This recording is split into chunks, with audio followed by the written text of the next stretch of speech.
You're listening to the Mind Over Murder podcast.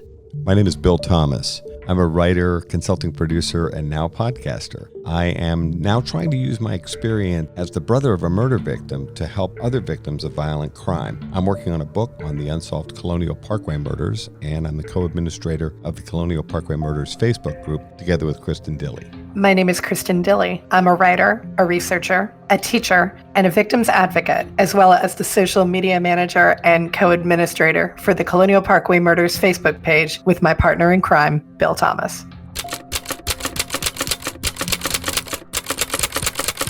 Welcome to Mind Over Murder. I'm Kristin Dilley. And I'm Bill Thomas. We are continuing down our journey in this brave new world that is coronavirus and quarantine and self-isolation and social distancing, and it's been entertaining. Among the new terms I've learned this week are quarantini. I'd never heard of a quarantini before. I'm not a big drinker, but we are recording this on a Friday afternoon.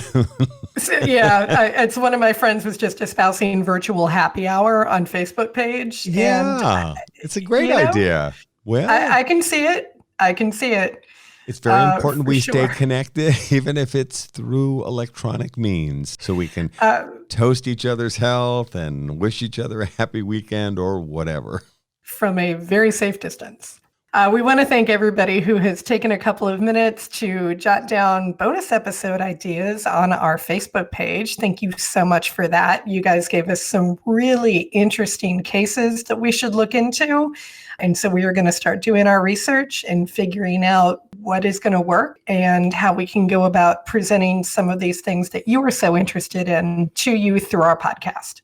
This week, we get into part 3 of the Gina Renee Hall case. I think what will prove to be a fascinating conversation with Ron Peterson Jr. discussing the case and his book, Under the Trestle. And because we are all in quarantine mode, if you have ever needed a chance to sit down and read, this is your chance. Pick up that book. Order it from Amazon. There you go. We do support local bookstores, but right now they seem to be closed.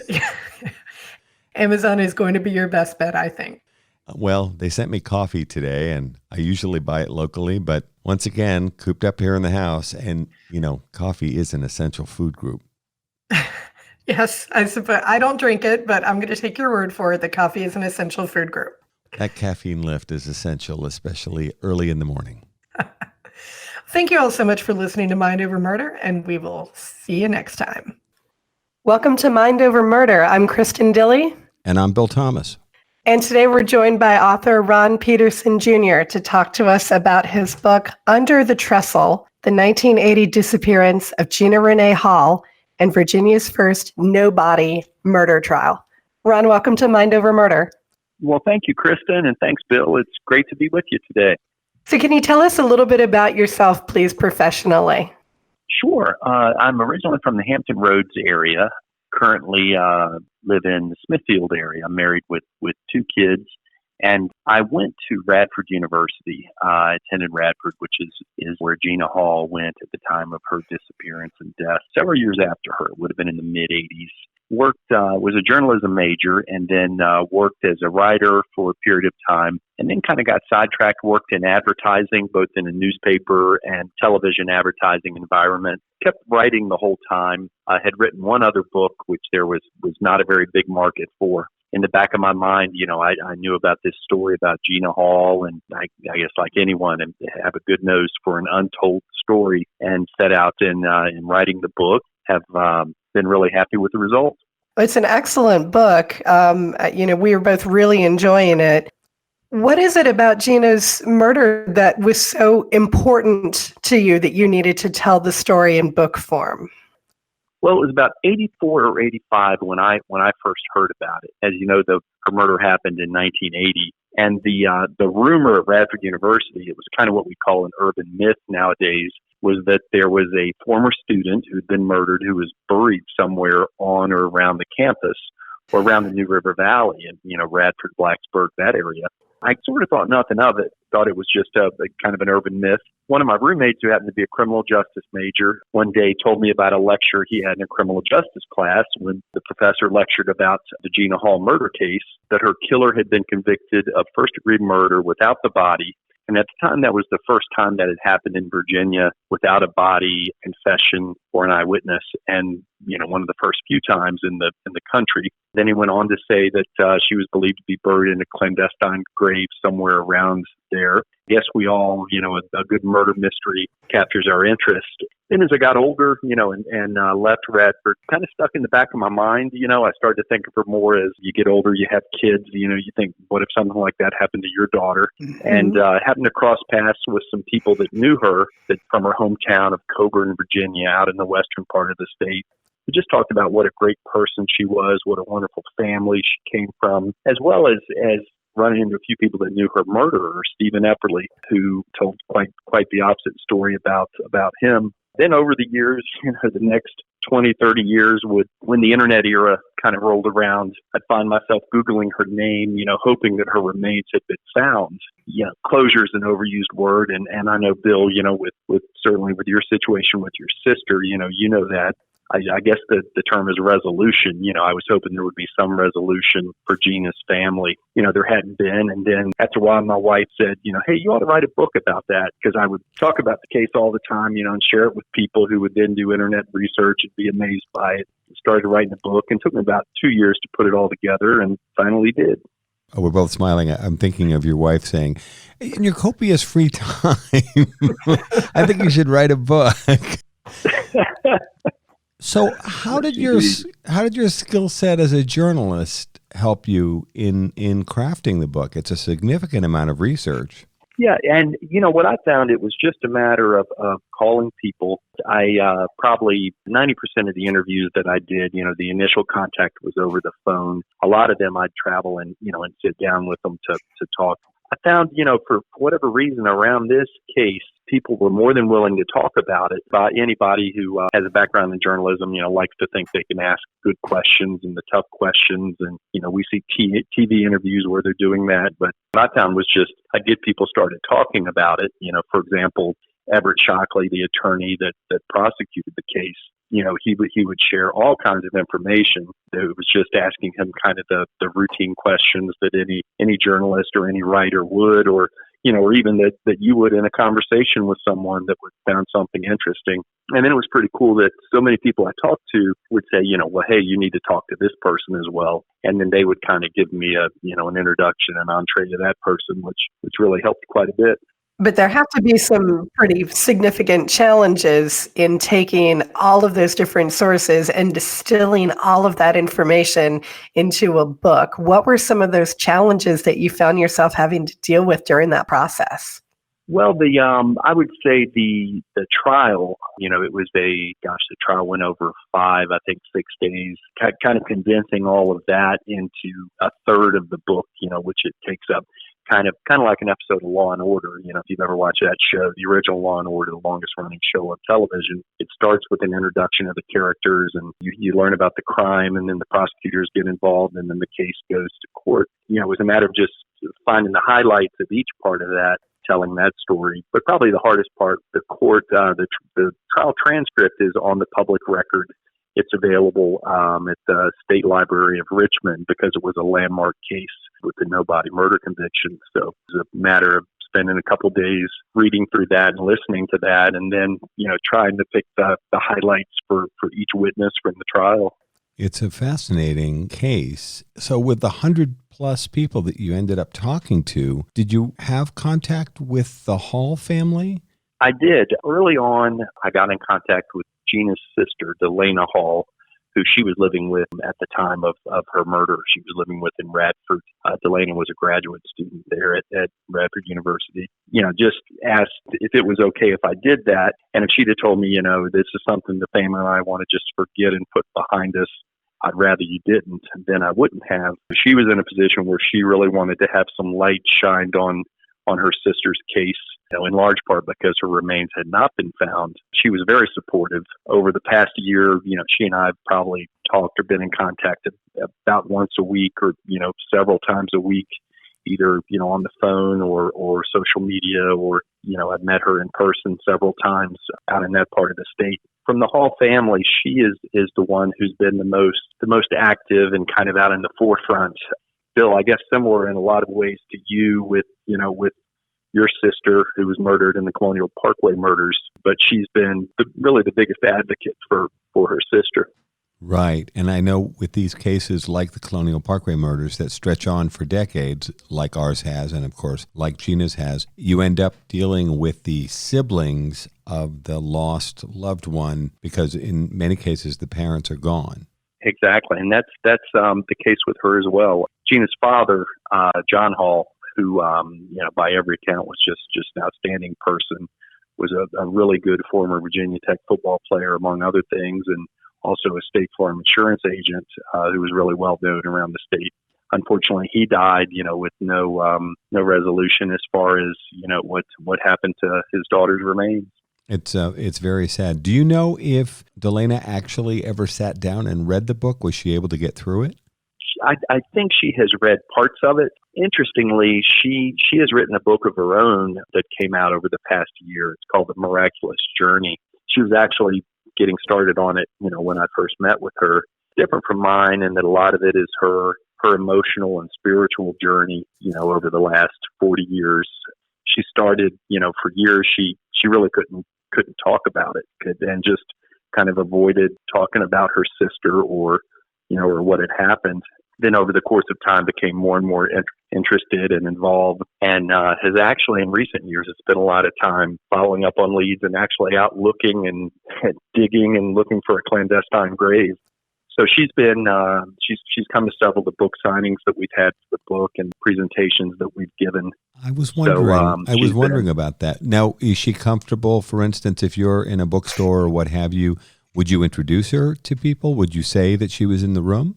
We sure have. Yes, indeed. She's very, very willing to do that. She has done, in promoting her book, she's also done some appearances on her own. She's on social media. If anyone's on Facebook, she's easy to find. Her name's Delana Hall Bodmer, and the site for her book, it's called The Miraculous Journey. She is, more than willing to talk about it. This past summer had a candlelight vigil in Radford for Gina, where she got up and gave sort of a presentation. So, I think she, especially in recent years, has become increasingly comfortable in talking with folks about it. I think that's wonderful. And it's funny. I mean, I feel like maybe our journeys were a bit in parallel there because listening to the things that Delana's gone through and getting more comfortable speaking out and so on, very, very similar. So you'd mentioned that Delana has actually reached a point where she feels like she can follow up on leads, which I think is excellent. Have there been any leads of interest that you can talk about that have come up as a result of the book? There have been quite a few on my end. One was a person who back in 1980 thought he saw Steve Epperly along the New River, and I'll just kind of talk in general terms, but doing something that could have been related to disposing of her body would have been the night after the murder. State police resources were brought in to look for that, as well as a few other sites. There are several leads I've forwarded to the state police that they handle and don't necessarily give a lot of feedback on. And then there was another family that owns a farm property in that part of the state, the New River Valley, where Delana actually went out and did some searching there. It's interesting, in recent months, Delana's worked with a doctor, and I won't get into him a lot, but his name is Dr. Arpad Bass, B-A-S-S. He's a forensic anthropologist, has patented a device which he uses to find clandestine graves. It's somewhat controversial. There's, some people in law enforcement that are skeptical of it, but others that really support it. Delana has worked closely with him, actually going to some sites with him using the device, and then also with cadaver scenting dogs. Yeah, I've heard from people in law enforcement that are in favor of this technology and others that are pretty skeptical. So I've heard reviews that go both ways on that one. Exactly, yeah. You interviewed so many people. Besides Stephen Epperly, were there other interviews that you wanted but didn't get? There were some friends that were close to him, and I won't mention their names. It's in the book, and they are, they're certainly on public record, and they were spoken about in the trial. I would have liked to have talked to them. For them, it's kind of a difficult chapter in their life as well. So I definitely would have liked to have talked to the people that were Epperly's friends, that were in his circle of friends, that at the time of the murder and the night of the murder. Like I said, they declined. And then, you're probably going to ask about Stephen Epperly himself. I did try to contact him. Protocol is, someone in prison, you have to send them a letter to get in contact. Did not hear back, and I verified that he had received the letter. And then I tried to go through his sister. One of his two sisters is probably, in terms of family members, the closest one to him, and visits him fairly often in prison. She passed along a message from me that, I wanted to have a chapter of the book in which he would tell his story. If he had an alternate theory or something like that, he could express that. But he declined. I think any journalists or newspaper reporters or even television reporters in the years after the murder, pretty negative, and for good reason, toward him. And I think because of that, he, was reluctant to talk to anybody. If you were, for some reason or another, able to get an interview with him, I know that you have a film project coming up. What are the key pieces of information that you'd like to get from him? I mean, other than the location of Gina's body, of course. I've heard from law enforcement officers who have interviewed him that he's adamant that he was framed, that everybody, and I mean everybody that was involved in the case in law enforcement, framed him. And I would like to hear him explain that, as well as talk about any other, alternate theory he would have. Yeah, that would probably be one of the things that I'd want to ask him. I'm so glad that the sound of me rolling my eyes is not something that will show up. Because if you read the book, and I'm not saying you set out to bury him, but when you lay out the facts, I actually found myself saying out loud, reading the book, and I really enjoyed it. I found myself saying, I'm not sure we need a body here. In other words, of course, it would be great if we could find Gina's remains. But as you go through all of the circumstantial evidence, it's significant. There's blood and fiber and significant evidence that a violent act took place. I do have to remind folks, when I talk about the Colonial Parkway murders, which is 1986 to 89, that DNA hadn't come out of the lab yet in 86. In 1980, there might have been a few academic papers about this thing called DNA, but they certainly weren't using it in any kind of forensic capacity. In this case, were they? They were not. No, it was just, it was identified Gina Hall's blood as type O blood, and that's what the criminologist testified to in court with regard to the blood evidence. But that was kind of the limit of where you could go with blood evidence back then.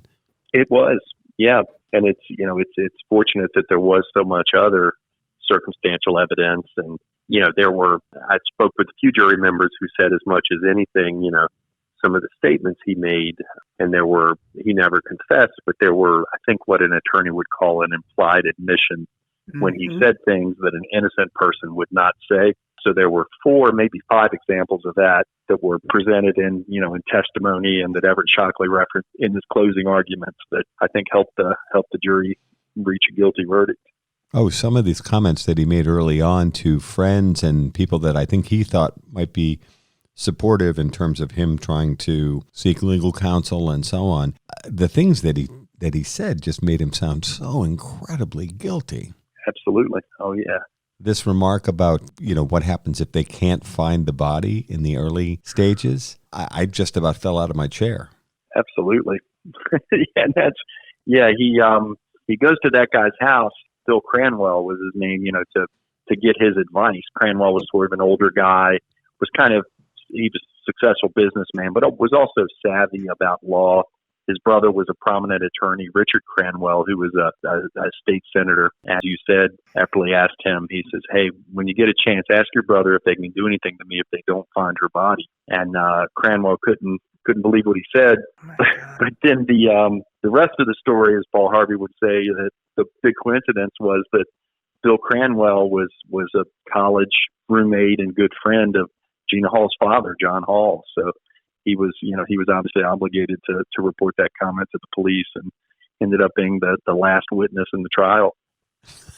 For the benefit of our younger listeners, I'm going to explain the Paul Harvey reference. You're going to have to, actually. So Paul Harvey was this longtime newsman with a very kind of quirky delivery, kind of talked like, and that's the rest of the story. He would set up an interesting news story. There'd be a commercial break, and then he'd come back and he would tell you the rest of the story. And he was a very quirky, kind of Midwestern sounding guy, not a classic broadcaster type voice, but a fantastic storyteller. And so now, because Kristin teases me about making references like that, so I thought, we better explain who Paul Harvey is.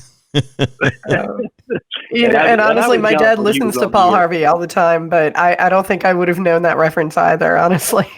Well, I mean, for your benefit, Ron, we were talking about Gina's case, and we were talking about 1980 and her going dancing, and I was referencing the disco era, and I said something to Kristin, my partner in podcasting here, about her remembering the disco era, and then she reminds me, no, she was 3 years old or something. I was a year old in 1980. I was a year old in 1981. So no, I don't remember disco. I was humbled. As you should have been. Yes. That I was the only one that remembered the disco era. Wow. And it's interesting, at this point, 1980, and I think I referenced that in the book, but it was the tail end of the disco era. The soundtrack from Saturday Night Fever was still kind of lingering on the charts. That's right. So, that album had a successful multi-year run. And by the way, for Kristin's benefit, albums are these big square, 12 by 12, and they have a record. It's a flat piece of plastic inside. Those are coming back in. I know. Actually, vinyl is coming back. Right. A number of my students actually have vinyl, and I'm sort of shocked and awed at that. Yeah, my 21-year-old son, Chris, thinks my Rega turntable that I bought in London years ago and my thousands of record albums are very cool now. So I feel somewhat vindicated. Oh, my God. Oh, that's great. Wow. So turning back to Gina just for a second, and I know you and I have talked about this off the air, but I do want to go ahead and get you on the record here. Where do you think Gina Renee Hall's remains are?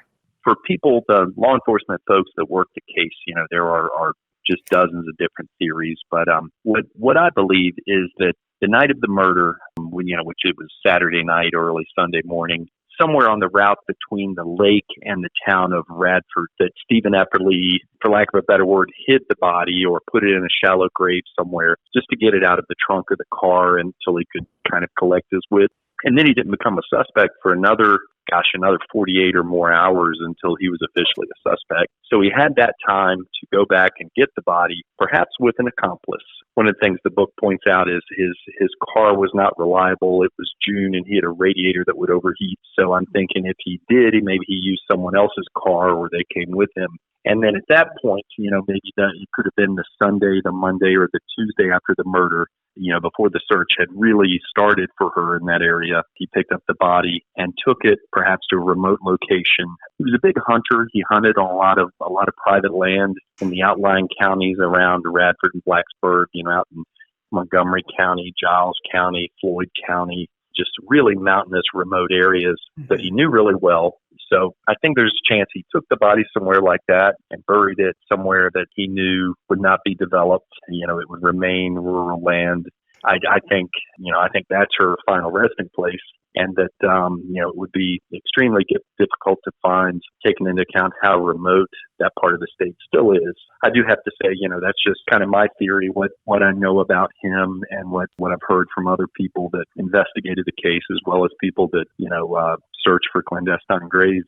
Well, it's funny because I feel like they did so much searching in Radford on both banks of the New River and the river itself, the lake. It just seems so likely that a guy like Epperly, with his history as an outdoorsman and all of this hunting experience that he had, maybe that Sunday or Monday, could have found the time and, as you said, have gone out to a much more remote area of the state and buried the body. And that way, all of this searching that took place that was much closer by to where the car was found is for naught, because the body is many, many miles away, could be in a cave or any number of hiding places that would be unlikely. And as you said, you're talking about a beautiful but remote area of the state.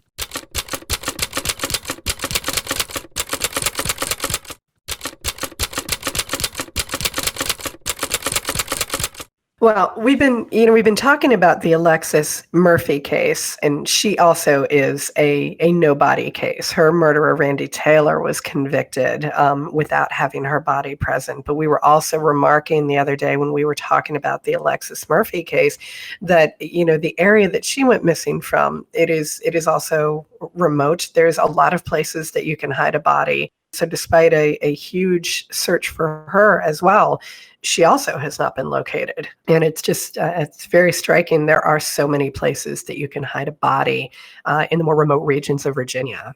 You asked me earlier about Epperly, and there were two things I generally like to mention, when that topic comes up. But, one is just by every account, and again, by people that have interviewed him, police officers and psychologists, what a narcissist he is, just with an inability to feel any sympathy or empathy for what her family has gone through. He's just not capable of it. And then two, I think kind of the simple way of looking at it is he has told this lie for so long that he actually now he might believe that he is innocent because he's told the same lie for so long. And, I think a person can tell a lie so often that before long they come to believe it. And, I think a lot of it is just that simple. Yeah, we've talked about this regarding Randy Taylor, too. I was saying the other day that I think for most of us that are somewhere on the moral spectrum between good and evil, but let's say a little bit more towards the good side, it is very difficult for those of us that try to be respectful of other people or have a conscience or do good and worthwhile things. It's very difficult for us to understand that for someone like Epperly or Randy Taylor, who were probably well on their way to the sociopath, very dark side of the human psyche, it's really difficult for us to understand that when someone's going to be in jail for the rest of their lives, that they even then couldn't find their way clear to telling law enforcement, their captors really, something that might benefit the family. It's always baffled me. Absolutely. It is baffling. So we understand that you're working on a documentary with filmmaker Scott McTavish. And now Scott says it's okay to talk about it. So what can you tell us about the project so far? Well, yeah, and in fact, he has not made an official announcement yet. So I was waiting on that, before I started. But I spoke with him as well, and he said it was fun to talk about it. But Under the Trestle is in development as a documentary. Scott McTavish and McTavish Pictures, as you probably know, has a background producing feature-length documentaries. Probably the most noteworthy was several years ago, a documentary called Murph the Protector about Michael Murphy, who was the Navy SEAL that the story Lone Survivor was based on. But he did a documentary about Murph's life, which was just outstanding. And this is among Scott's other work and other films he's done. Murph the Protector was shortlisted for an Academy Award in several Academy Award nominations in several categories. Scott got in contact with me shortly after the book came out. He happens to be from the New River Valley area originally, when he was young, wanted to bring Gina Hall's story to the screen. One of the things that we're talking about, as true crime is so big on the streaming services, on Amazon, Netflix, Hulu, Disney Plus, HBO Go, all those services, it seems like there's new ones popping up all the time. They are always looking for true crime content. So we talked about either what they would call a 4x60 or a 4x90, which would be 4 episodes. So this story could potentially start with the first episode being kind of the bio of Gina Hall and of Stephen Epperly, the good, the bad, kind of sort of the angel and the devil kind of thing, which is parallel that a lot of people make. Then the second one being the night of the murder, what happened then, some of the questions that still remain. The third episode being the trial, certainly one of the most fascinating trials of the 20th century, in Virginia or even in the country. And then the fourth being, where is Gina? It would pick up with the search for her remains. I think anyone who's read the book would would feel that would make for a compelling documentary series.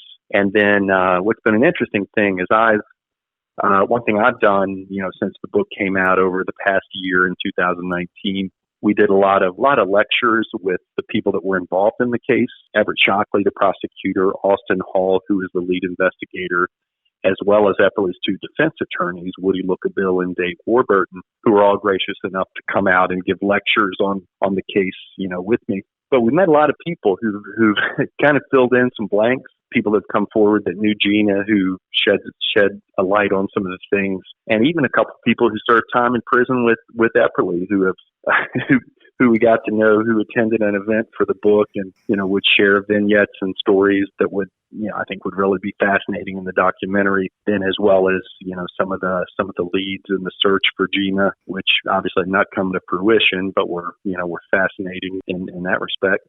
So we're looking hopefully by mid-year or toward the end of the year, Scott will actually get underway with that, and so I'm looking forward to it. We were talking, Kristin and I were talking about this case and about your book, and one of the things that Kristin said was, this is such a fascinating case, but it takes a while to really lay out everything that happened and the way the evidence came together and so on. And it's funny, I commented the other day when we were prepping for this conversation, I said, I'm not sure they can do this in an hour-and-a-half documentary. Uh-huh. So I think the 4x60 limited television series could be a great format. I mean, this is a show I would very much like to watch. Yeah, well, thank you. So your audience is building as we speak. Absolutely. Thanks to you guys, it sure is. So I know that you, in addition to the documentary, you do have another project that you've been working on that's about to come out, and that is your newest book, Chasing the Squirrel. Can you talk to us a little bit about that, please? Absolutely. Yeah, thank you for asking. In one of my first interviews, as I was talking with Austin Hall, again, he's a retired state police officer who was the lead investigator in the Gina Hall case. But Austin and I were having lunch, and he said, hey, if this book turns out all right, I've got another case for you to write about. And I said, oh, really? What's that? He proceeded to tell me this fascinating story. It's amazing because it happened in this same area, in the New River Valley in Southwest Virginia. In the 70s and 80s, there was a drug smuggling pilot by the name of Wally Thrasher, who was this really charismatic, larger-than-life, almost like a Burt Reynolds kind of character. He was a daredevil pilot. He would fly plane loads of drugs, mostly marijuana, from South America and the Caribbean, first into Florida, but then when Florida got too hot with drug interdiction and the feds, he would fly the drugs straight into Virginia, where they were then distributed, up north to northern states. But he did it throughout the 70s and 80s, which was just tremendous longevity for a drug smuggler. His nickname was the Squirrel. And where does the nickname come from? Well, he was elusive. He was able to scurry away from trouble like a squirrel. He originally got the nickname on the football field in high school, interestingly enough. So good sports tie in there. As the 80s went on, another part of the story is his wife. Her name was Olga Thrasher. She was Portuguese-born, really attractive, outgoing wife. So in 84, finally, the state police got the evidence to move forward and indict him when a plane he had crashed into Fancy Gap Mountain. Don't you hate one of his pilots on board? Don't you hate when that happens? Yeah, full of marijuana, all burnt, just about all of it burnt to a crisp. And so, did this poor pilot survive or not?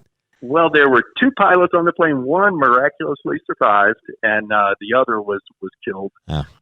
But then when the feds moved forward, then the federal authorities got involved, the DEA and Department of Justice. But Wally Thrasher faked his own death in Belize in another plane crash. There was a fake death certificate, and authorities later came to learn the crash was staged.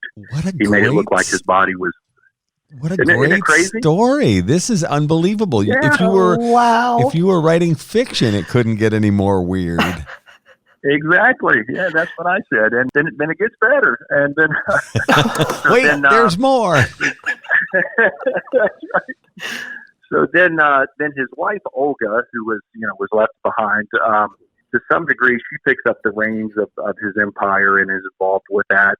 The DEA presses charges against her. She's facing time in prison, so she becomes a federal informant, helps a DEA agent by the name of Don Lincoln do a really daring undercover operation. And about a year later, when all said and done, based on Olga's information as an informant, they make the largest drug bust in the history of the Mid-Atlantic states in '86, arrest 12 international drug traffickers from out of the country who are just, moving amazing amounts of drugs into the U.S. Then the book kind of circles back, and there's the question, is Wally Thrasher still alive? Maybe living on a beach in some, island in the Caribbean. He'd be 80 now. So it's got a pretty cool little D.B. Cooper element to it as well. It sure sounds like a great story. So was Olga not on board with the faked death part of the story? She, by all indications, she was not. I spent a lot of time interviewing her. She was very forthcoming, shared a lot of information. She believes that Wally is dead. She believed the crash was real. She knew the death certificate was fake, but I guess without giving too much away, it was a little bit complicated, I guess, with that. The happy ending to the story is she lived the rest of her life on the straight and narrow, was very successful, raised 2 kids that are very successful now. In fact, Wally Thrasher's son, who was 6 years old at the time of his alleged death, Montana Thrasher, is now a police officer in Georgia. Also, he's done a lot of investigating and shared a lot of his information with me in writing the book. And they both wanted the story told, the good, the bad, and the ugly about the squirrel. That is fascinating. It's a great story. Yeah. By the way, I don't want it to go past unnoticed that Montana Thrasher is a really cool name. Oh my God, Isn't that that's a great cool? name. Yes, Sounds like indeed. a professional wrestler or something. Yes, indeed.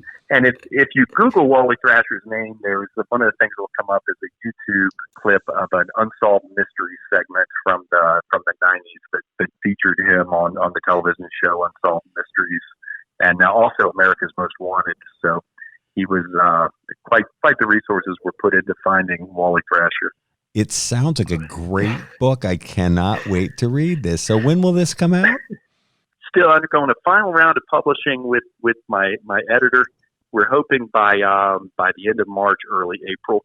But that's great. There's thank you. There's a website, the chasingthesquirrelbook.com, and then it's also on social media, on Facebook and Twitter and Instagram. And I'll be announcing the release date as we get closer. I was picturing you, when the idea for Chasing the Squirrel came up, I was picturing you responding, yeah, I'll write anything as long as I don't have to interview 100 people for my next book. Oh yeah, and I full disclosure, I say interview. A lot of those were just short phone conversations, maybe half hour or an hour. A lot of the interviews weren't actually sitting down with people, but I did make a point to say there were over 100 sources for the book. That's amazing. That is amazing.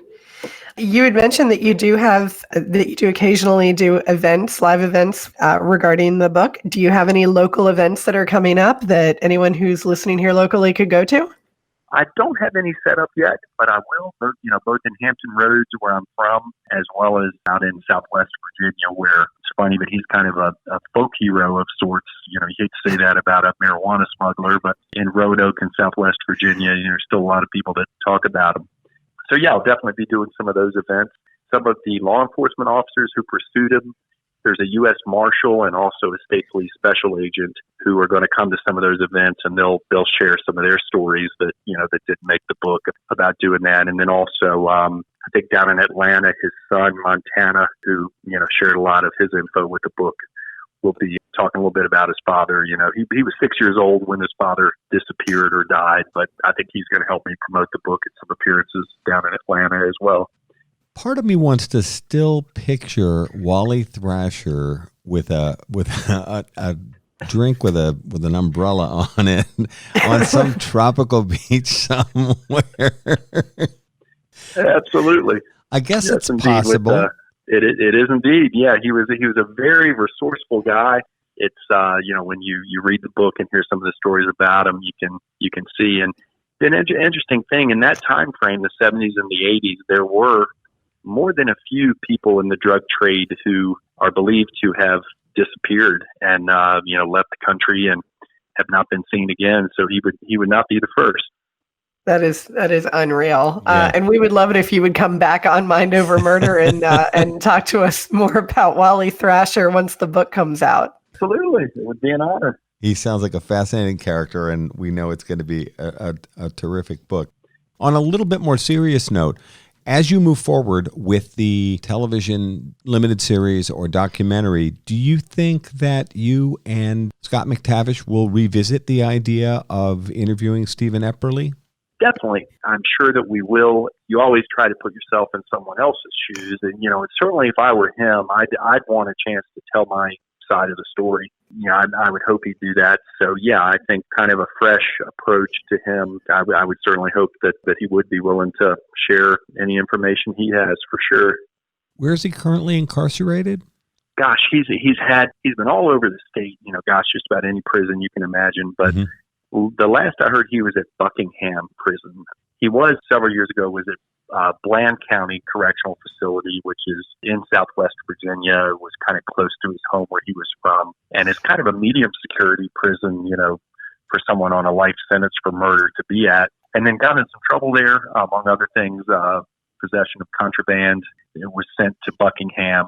I think this was about 3 or 4 years ago, which is a more maximum security prison with less privilege and certainly a worse environment. Right. And he's got to be like 68 years old or so now? Yeah, he is 66 the last I checked. He came up for parole this past summer for geriatric parole and was denied parole. He'll come back up again for parole in another 3 years. The parole board, the book gets into that a little bit, but it's a 5-person board appointed by the governor of Virginia. You need 3 out of 5 votes to be paroled. So the Hall family, obviously, as well as just about everyone else I've talked to, are adamant that he not get parole. So every time he comes up, they're just deluged with letters, a lot of letters, insisting that he not be given parole, and have fortunately followed through on that.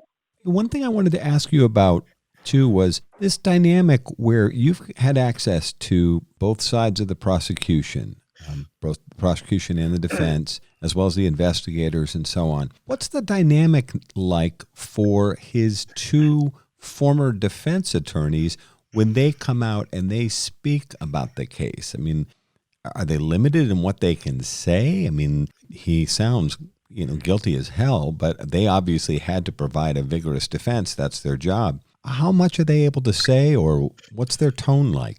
Yeah, that's a great question. I haven't been asked that, and I'm glad you asked it. The 2 attorneys, the one in particular, Dave Warburton, who's still in private practice in Pulaski with an office not far from where it was back in 1980, he is very quick to point out that he can't talk about certain things due to attorney-client privilege.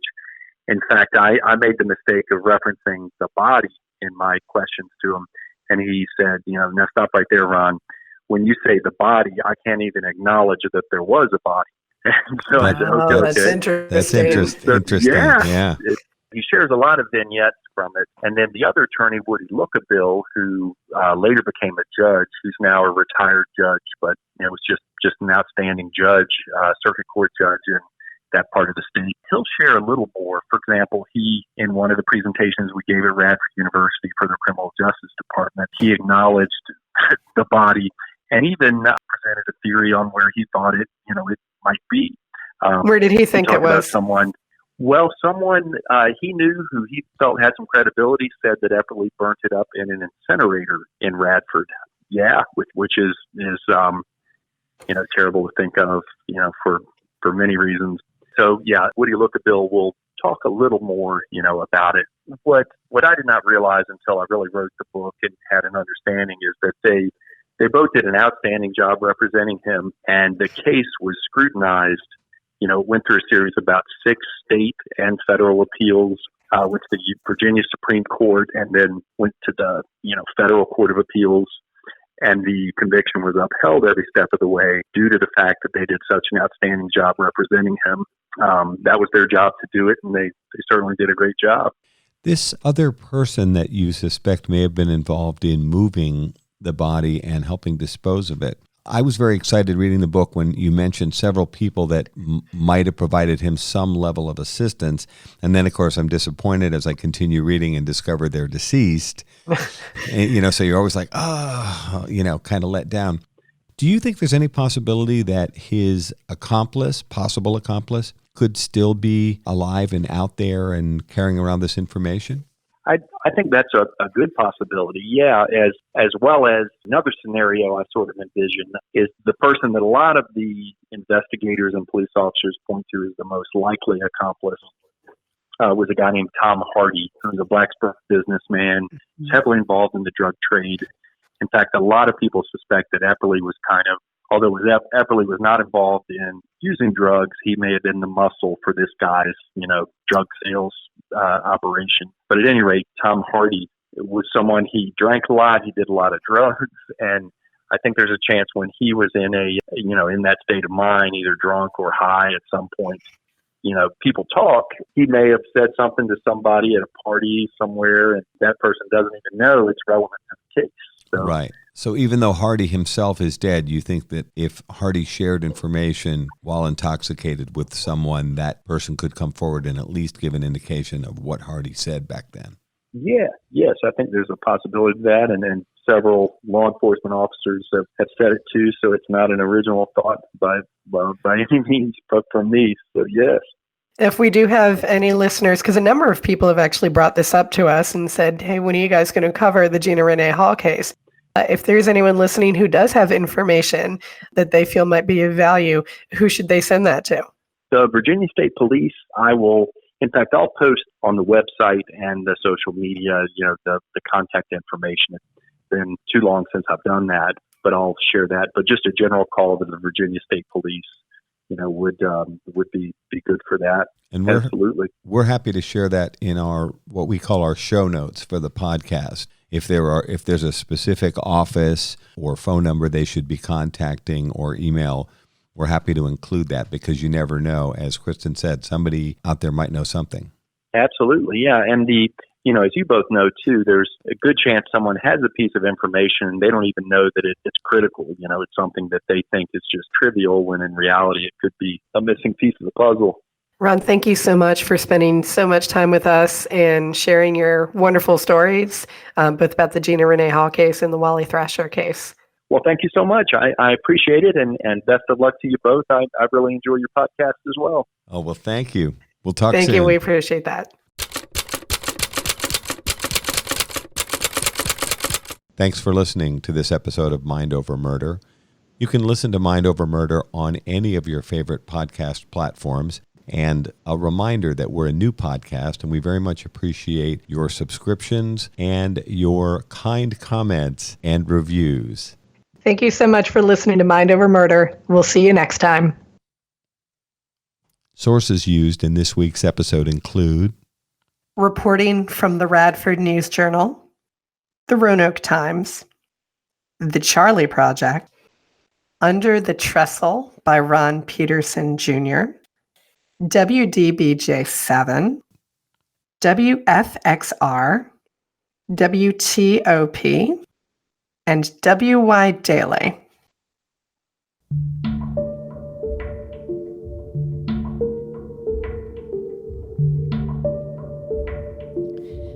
Mind Over Murder is a production of Absolute Zero and Another Dog Productions.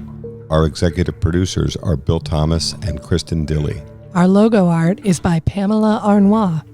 Our theme music is by Kevin MacLeod.